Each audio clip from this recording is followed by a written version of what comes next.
दोस्तों, आज 18 जनवरी 2026 आज उन सभी खबरों पर नजर डालते हैं जिनको सभी भारत देशवासियों को देखनी चाहिए। मुझे समझ नहीं आता जिस सच्चाई को हम आपको बताते हैं और बाकी मीडिया आपको क्यों नहीं बताती, क्यों छुपाती है। लेकिन बहुत से लोग ऐसे हैं फिर भी हमारा चैनल को लाइक सब्सक्राइब नहीं करते और ना यही बताते कहां से आप हमारी वीडियो को देख रहे हैं। चलो बहरहाल आपकी मर्जी। आज की पहली और सबसे बड़ी खबर, मीडिया रिपोर्ट के अनुसार जानकारी मिली है बिहार के मुख्यमंत्री नीतीश कुमार ने अपने पद से इस्तीफा दे दिया है और अपना पद तेजस्वी यादव को देने जा रहा है। लाइव देखिए। और इस बीच बड़ी खबर आ रही है, दर्शकों को बता, नीतीश ने इस्तीफा दे दिया है। इस वक्त की ये सबसे बड़ी खबर। सबसे पहले रिपब्लिक पर ब्रेक कर रहे हैं हम। नीतीश कुमार ने इस्तीफा दे दिया है। इस वक्त की बड़ी जानकारी, इस्तीफा राज्यपाल फागू चौहान को सौंप दिया है नीतीश कुमार ने।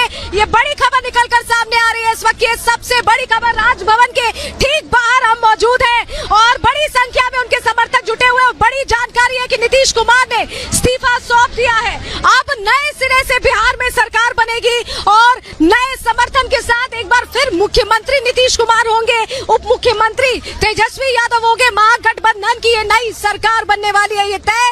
आधिकारिक तौर पर इस्तीफा सौंप दिया है नीतीश कुमार ने। सबसे बड़ी खबर इस वक्त की हम रिपब्लिक पर ब्रेक कर रहे हैं। नीतीश कुमार ने इस्तीफा दे दिया है, जिसकी सुगबुगाहट 2-3 महीने से निकलकर सामने आ रही थी। कहा जा रहा था किनारा कर रहे और धीरे धीरे ये दूरी बढ़ती गई और नतीजा ये रहा कि आज इस्तीफा सौंप दिया है। देखिए, ठीक 4 बजने में 10 मिनट बचे हैं और इस्तीफा नीतीश कुमार की तरफ से राज्यपाल फागू सिंह चौहान को सौंप दिया गया। इस वक्त की बड़ी खबर और जानकारी ये भी मिल रही है, जो सूत्रों के हवाले से जानकारी निकलकर सामने आ रही है कि आज ही सरकार बनाने का भी दावा नीतीश कुमार पेश करने वाले। यानी नीतीश बिल्कुल नहीं चाहते, स्ट्रेटेजी से चल रहे हैं, बिल्कुल कोई गुंजाइश नहीं छोड़ना चाहते नीतीश कुमार। और यही वजह कि आज ही इस्तीफा और कहा जा रहा है कि आज ही सरकार बनाने की पेशकश भी उनकी तरफ से की जाएगी। फिलहाल बिहार की राजनीति से जुड़ी सबसे बड़ी खबर यही है कि ये सभी खबरें मीडिया रिपोर्ट के अनुसार है, अभी कोई ऑफिशियल पुष्टि नहीं की गई है। जैसे ही ऑफिशियल पुष्टि आएगी हम आपको सबसे पहले बताएंगे। इसीलिए अब नजर डालते हैं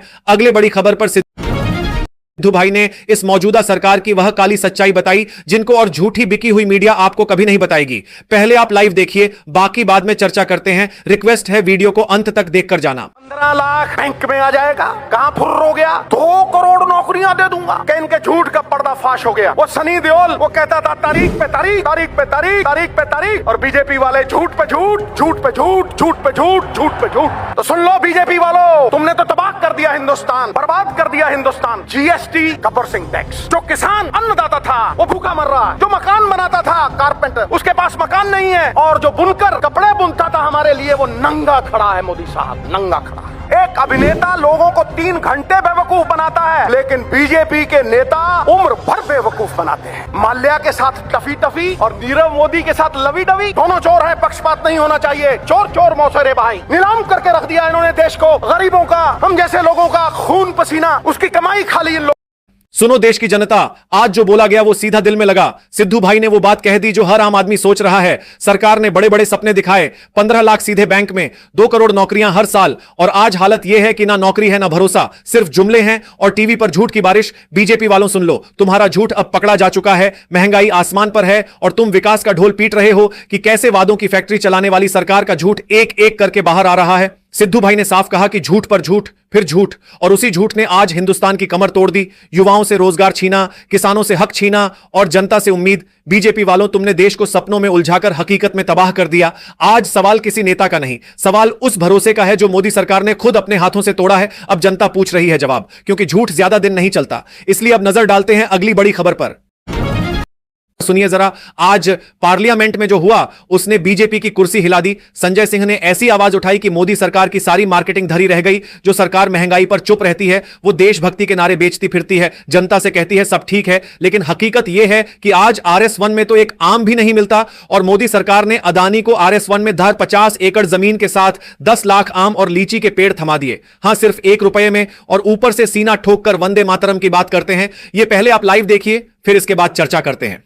आपको मातृभूमि से प्यार है, आप देशभक्ति की बात करेंगे। अरे 1 रुपए में तो एक आम नहीं मिलता। आपने 1 रुपए में अडानी को 1050 एकड़ जमीन और 10 लाख आम और लीची के पेड़ दे दिए। ये मातृभूमि की वंदना। बच्चों शांत हो जाओ, बच्चों शांत। बच्चों हल्ला मत करो, शांत हो जाओ। आरएसएस के 4 लोगों का नाम बताओ जो वंदे मातरम नारा लगा के जेल गए, उनका नाम बताओ। आप नहीं बता सकते क्योंकि आजादी के आंदोलन में आपका कोई इतिहास नहीं। आपने 52 साल तक हिंदुस्तान का तिरंगा झंडा आरएसएस के मुख्यालय पे नहीं फहराया सर। आप इस देश का सिर्फ माहौल बिगाड़ना चाहते हैं। आप इस देश को सिर्फ नकली नारों के पीछे अपने आप को छिपाना चाहते हैं। पहले ये तय करो कि वफादार कौन है, ये वक्त तय करेगा कि गद्दार कौन है। कि जिन लोगों ने आजादी के समय अंग्रेजों के सामने सिर झुकाया, जिनके संगठन से एक भी आदमी वंदे मातरम बोलने पर जेल नहीं गया, वो आज खुद को सबसे बड़ा देशभक्त बता रहे हैं। इतिहास गवाह है कि उस दौर में जो वंदे मातरम बोला वो जेल गया, लाठी खाई, कुर्बानी दी। लेकिन आरएसएस बीजेपी के खाते में ऐसा एक भी नाम नहीं मिलता, क्योंकि इनका इतिहास संघर्ष का नहीं बल्कि सत्ता के आगे झुकने और आज कॉर्पोरेट दोस्तों को देश बेचने का रहा है। सवाल यह नहीं कि संजय सिंह ने क्या कहा, सवाल यह है कि मोदी सरकार जवाब क्यों नहीं दे पा रही। नजर डालिए अगली बड़ी खबर पर। आज वह चोरी पकड़ी गई है जिनको मैं झूठी मीडिया बोलता हूं, और आज वह सच हो गया। इस मैडम ने इसका प्रूफ दे दिया। इस मैडम ने बताया कि मैं भी काफी दिन तक मीडिया में काम किया, मुझे सब पता है कि किस तरह यह झूठी मीडिया मुसलमान को फंसाने के काम करती है और बीजेपी वालों को और लोगों को बचाने के काम करती है। पहले आप लाइव देखिए, फिर उसके बारे में चर्चा करते हैं। पत्रकार, मैंने मीडिया में, टीवी मीडिया में 5 साल काम किया है और एक चैनल नहीं 2-2 चैनलों में काम किया है। यकीन मानिए, जब कोई भी खासतौर से क्राइम, अगर कोई कांड हो रहा है, लड़की की हत्या हुई है, तो सबसे पहले रिपोर्टर से पूछा जाता है कि आरोपी मुसलमान है क्या। ठीक, एक मैं आपको अपना बता देती हूँ कि मैं लाइव खड़ी थी, उसमें 5 आरोपी थे, 1 मुसलमान, 4 हिंदू। एक लड़की का मर्डर हुआ था दिल्ली में ही।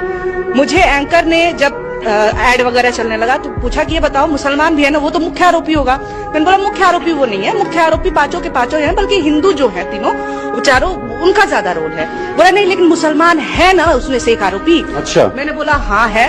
अगली बार सेगमेंट में मैं देख रही हूँ कि मुख्य आरोपी ये खान। ठीक, तो इस स्तर की भी चीजें वहां पे होती हैं। स्क्रिप्ट तैयार की जाती है और कोशिश की जाती है रिपोर्टरों से, अगर कहा जाता है कि यार जो तुम लोग खबर ला रहे हो उसमें थोड़ा हिंदू मुस्लिम वाला एंगल। आपने सब देखा और आपको पूरी सच्चाई पता भी चल गया होगा कि किस तरह यह मीडिया जो देश को 2 टुकड़ों में बांटना चाहती है, धर्म के नाम पर किस तरह मुसलमान को टारगेट करते हैं। मैडम ने बताया है जहां पर आरोपी 4 होते हैं और उनमें 1 मुसलमान होता है, 3 और धर्म के होते हैं, तो मुख्य आरोपी उन 3 में से हैं और मुसलमान नहीं है। तो सरकार का क्या ऑर्डर आता है मीडिया को कि तुमको इस 1 मुसलमान को मुख्य आरोपी बताना है, तो ये इनकी गंदी और नापाक हरकतें हैं। इस तरह देश नहीं चलेगा। जिस देश का चौथा पिलर बताया जाता है, मीडिया को आज वही देश को कमजोर करने का काम कर रही है। अब नजर डालते हैं अगली बड़ी खबर पर। सुनिए जरा। जब पूरी दुनिया टेक्नोलॉजी में आगे निकल रही है, स्पेस में झंडे गाड़ रही है, तब मोदी सरकार देश को पीछे खींचने में लगी है। कोई मस्जिद में मंदिर खोज रहा है तो कोई नफरत की राजनीति से वोट बटोर रहा है। विकास छोड़कर ये लोग खाई खोदने में लगे हैं। गृह मंत्री जी कुर्सी पर बैठे हैं, लेकिन देश में क्या जल रहा है उससे आंख मूंदे हुए हैं। ये पहले आप लाइव देखिए, फिर इसके बाद चर्चा करते हैं। अगर इतिहास पढ़ाना चाहते हैं, पढ़ाइए महाड़ का इतिहास। दलितों को तालाब में पानी पीने की इजाजत नहीं थी। किस मुसलमान ने कहा था दलितों को सामने हाड़ी बांध के चलना पड़ेगा? किस मुसलमान ने कहा था हमारे बगल में बैठ के दलित खाना नहीं खा सकता? दलितों को मंदिर के अंदर प्रवेश वर्जित है। किस मुसलमान ने कहा था कि जानवर तालाब में पानी पी सकता है लेकिन दलित समाज का व्यक्ति पानी नहीं पी सकता? आपके लड़के कतर के शेखों के साथ बिजनेस करेंगे, दुबई के शेखों के साथ बिजनेस करेंगे, यहाँ मुसलमानों के खिलाफ हिंसा की बात करोगे। एक बात याद रखना, ये देश बाबा साहब के संविधान से चलेगा, किसी मोदी और अमित शाह के फरमान से नहीं चलेगा। याद रखना इसको कि अगर सच में इतिहास पढ़ाना है तो मनुवाद का इतिहास पढ़ाइए। वो इतिहास जहां दलितों को तालाब से पानी नहीं पीने दिया गया।